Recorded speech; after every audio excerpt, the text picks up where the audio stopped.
Com isso, vamos ao nosso debate. Clarissa, começo com você. Estratégia. O presidente Lula faz isso por estratégia? É uma forma de insuflar a sua base, de manter a sua base fortalecida, de manter também esse inimigo vivo, Jair Bolsonaro? Ou ele escorrega? Porque o que eu ouço na articulação política do presidente é: nossa, como isso me atrapalha. Boa noite, Raquel. Boa noite a todo mundo que está aqui acompanhando a gente, meus colegas aqui, o Boris que está um pouquinho mais longe. Olha, Raquel, eu acho que é uma estratégia e eu discordo que seja uma estratégia tão atrapalhada quando a gente pensa na base, né, do plano.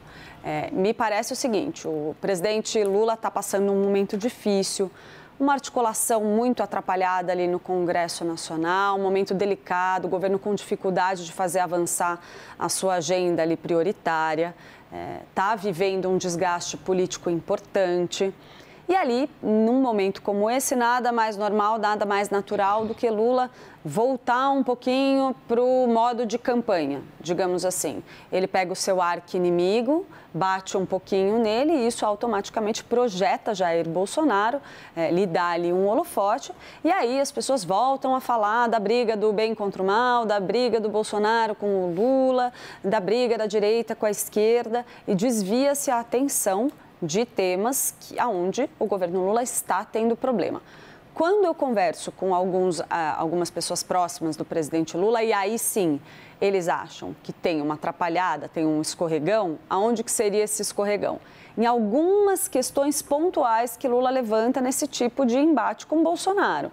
Aqui a gente não precisa ir muito longe para ver que talvez ali Lula tenha errado um pouquinho na dose, talvez, porque precisa ter um pouquinho de cuidado para não vitimizar Jair Bolsonaro também. Mas é o que você falou, ele teve o cuidado muito calculado de não citar nominalmente o ex-presidente. Isso, do ponto de vista jurídico, protege em certa medida.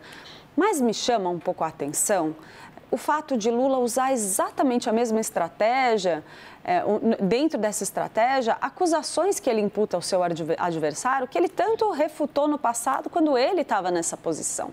Né? Quantas vezes a gente não ouviu de Lula? Bom, ele não gostou, que disseram que o sítio de Atibaia era dele, que disseram que o triplex do Guarujá era dele, mas tudo bem ele dizer que a mansão do irmão do Mauro Cid era do Bolsonaro, sem que haja nenhum elemento concreto que valide, que sustente isso nesse momento. É uma acusação grave. Se ele tem o cuidado de se blindar juridicamente, de se proteger sem citar nominalmente o ex-presidente, ok, ponto para ele, mas não muda o fato de que é um jogo rasteiro, né? Janaína, como ele não cita Bolsonaro nominalmente, cabe um processo por calúnia? Cabe no sentido de o STF vai aceitar? A interpelação acho que cabe, mas advogados que eu ouvi dizem que é complicado. Bom, muito embora não tenha citado o nome, a narrativa, né, de dizer, inclusive, olha o presidente, olha o nível de presidente, fica muito claro de quem ele está falando. Eu tenho um posicionamento muito resistente a essas ações por falas, essas ações com base em falas, tanto no âmbito civil, mas principalmente no âmbito criminal. Toda vez que o presidente Bolsonaro e seus apoiadores propõem ações, né, por falas, eu entendo que é uma estratégia equivocada, porque eles também costumam ser muito contundentes e vivem se defendendo. Tendo que se defender. Por outro lado, é fato que a esquerda abusa, né, desse direito de processar. Eu mesma já fui alvo de processos por parte do PT. No final ganhei, mas é trabalho, né? Na época eu estava afastada da advocacia, então você também dá trabalho para outras pessoas, né? Meus irmãos me defenderam. Então o PT processa muito, membros do PT em nome de Lula processam muito. Então, em certa medida, Bolsonaro vai utilizar a mesma estratégia, né? Eu penso que são erros de todos os lados, erros nos excessos dos pronunciamentos, erros nos processos, porque são processos inúteis, desculpem falar dessa forma, que tomam tempo do Poder Judiciário, do Ministério Público, tempo precioso e caro, né, para atividades que seriam muito mais importantes para a sociedade.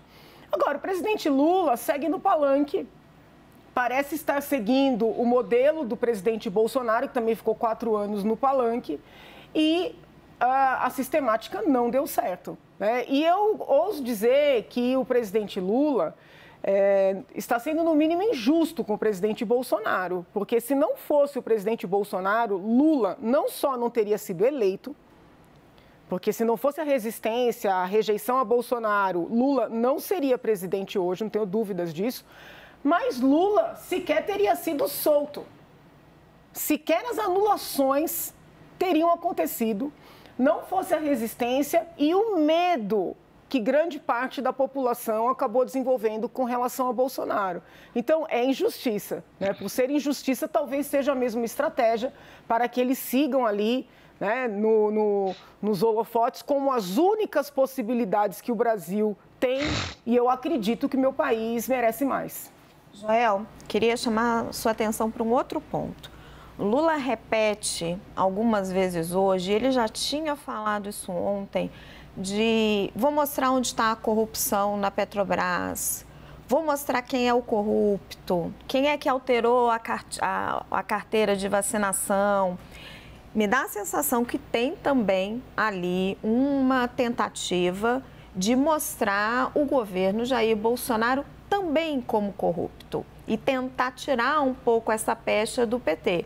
Sim, o governo Jair Bolsonaro teve vários casos de corrupção e foi pouquíssimo investigado porque desaparelhou os órgãos de investigação, né? Desaparelhou a Polícia Federal e teve uma PGR leniente, para dizer o mínimo. Agora, parece uma tentativa do presidente Lula de inverter um pouco esse jogo, tirar um pouco a pecha de corrupção de si, que, enfim, a história não deixa mentir, e jogar para o oponente. Totalmente, Raquel. Ele faz todo sentido, pelo menos na minha visão, faz todo sentido ele estar com falas desse tipo agora. E a Clarissa pontuou bem, quer dizer, ele está tendo problemas em diversos lugares do governo.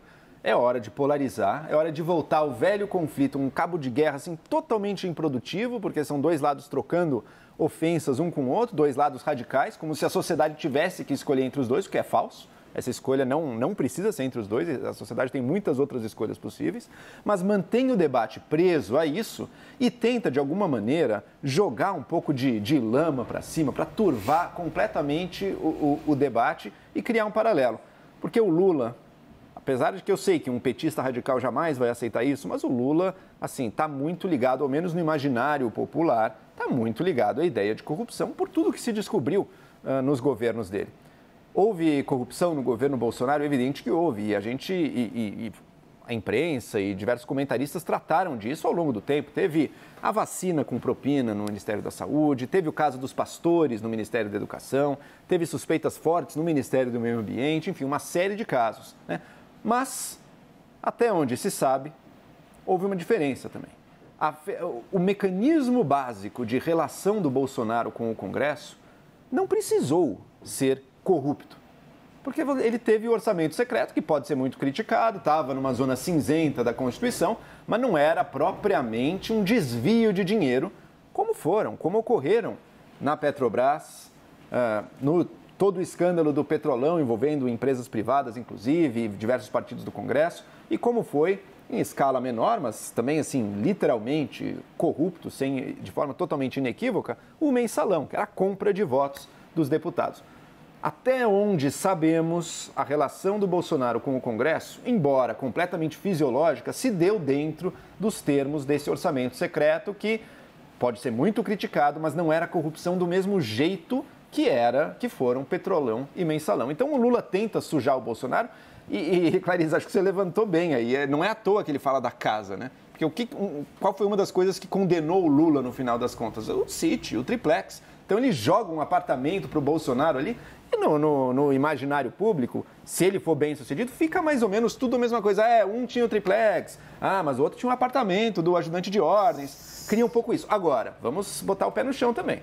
No caso do sítio, você tinha algumas coisas um pouco mais concretas ali. Você tinha pedalinho, né, com o nome dos netos, você tinha quadro na parede, você tinha se eu não me engano, posso estar enganado, mas tinha conversa do Lula com o caseiro, não tinha? Sobre questões da organização da casa, ou seja, tinha elementos mais concretos ali do que tem até agora do Bolsonaro. Do Bolsonaro é apenas assim, é uma ilação, neste momento, completa, criando um vínculo, dizendo que a casa pertence a ele sem nenhuma evidência disso. Mas, do ponto de vista do discurso político, talvez funcione. Só fazer umas pontuações, Joel, em relação à casa do Mauro Cid. Realmente o presidente não tem nenhuma prova, é uma completa ilação. Agora já tinha outros indícios, a gente tem o caso dos 51 imóveis aí que foi revelado na época da campanha, e o orçamento secreto, embora fosse um mecanismo legalizado, a ministra Rosa Weber, no seu primeiro voto contrário para declarar inconstitucional, dizia que a gênese do orçamento secreto estava no mensalão. Tem uma frase que eu achei lapidar na época de um deputado que era: com isso aqui, com o orçamento secreto, não precisa de mensalão. Né? O que é verdade. Mas um era ilegal e o outro, vamos aceitar, estava no mínimo numa zona cinzenta. Foi declarado inconstitucional.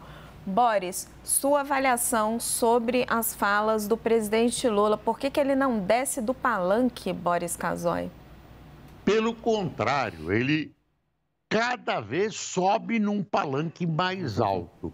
Claro que é uma questão de tática, uma questão de estratégia, como quiserem, mas ele consegue desviar a atenção, ocupar espaços na imprensa com esse tipo de acusação, e aí eu concordo com o Joel, né? Ele está jogando lama sobre o seu adversário, e a gente sabe perfeitamente que o PT e Lula estão procurando reescrever a sua história. Então, a história de corrupção do governo Lula, comprovada, né?